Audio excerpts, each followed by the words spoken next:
ka-farmers, gumagawa ako breeding pen. Kasi yung breeding pen ko, gagawin ko na lang yun ng chicken house. Kaya lilipat ko na lang dito yung mga breeder. 3 butas yan mga ka-farmers. 15 feet by 4 feet. Aling ko na lang 5 feet by 5 feet. Tapos lalagyan ko na silang galan sa likod. Doon gagala na lang sila sa likod. Walang bubong. Dito ko na lagyan ng galan sa likod. Walang grower house. Yung kasi gagawin ko na lang chicken house. Yan, lalagyan ko na lang mga hapunan. Kasi malalaki na yung mga kitik. Lumaki na sila dyan, sila hahapon. Kaya ililipat ko na lang doon yung mga breeder ko. Bali lumabas ako sa bakod eh.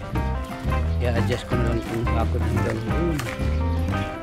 Adjust ko na lang yung net natin. Adjust ko na lang, ipapasok ko na yung saging na yan. Doon siya.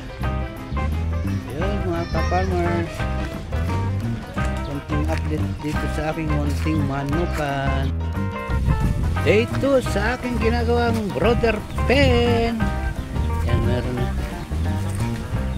silang mga yero na. Ito pagalan sa kanilang bubong. Yan, may ice cream na dito. Cyclone wire. Yan, may cyclone wire na rin dyan. May cyclone wire na. I-adjust ko na rin yung dito. Dati dito yung net. Kasi lalagyan ko pa ng kawayan. Pinapasok ng aso. Lalagyan ko ganong kawayan. Yun. Yan, 3 butas na yan breeder pen kong yan kasi ito ang dating breeder pen ko.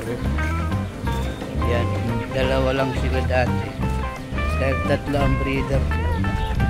Dito ko nilagay yung isa o kaya kumuha ko ng bago. Dating kulungan ginawa ko lang breeder.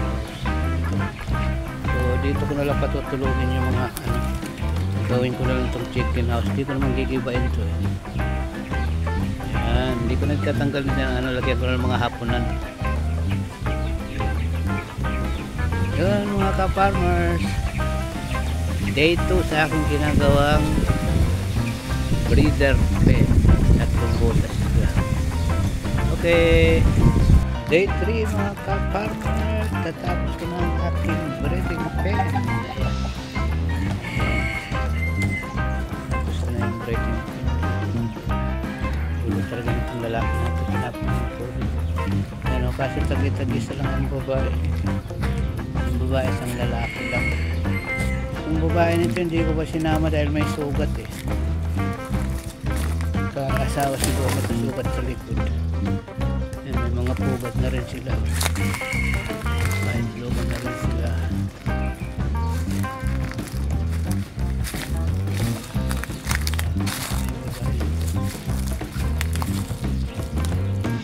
Yan, Rhode Island. Gagala naman sila sa likod eh. Ito yung European test line. Papisa na ako dito may 50 anak dito. Ito wala pa, bago pa lang ito. Ano pa lang itlog nito, 5 pa lang. Kasi ito hindi pa, wala pang itlog ito kasi kapapares ko lang. Kasi niwalay ko dahil may sugat yung likod. Ito muna pinasawa dahil may sugat yung likod. Ito may 50 na napapisa ko dito sa anak nito. Marami mo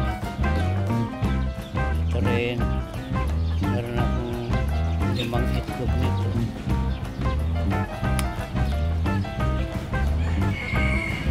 Yan mga ka-farmers, tapos ko ng aking breeding pen. 3 araw kong ginawa yan. Yan, lalaki ng roster ko.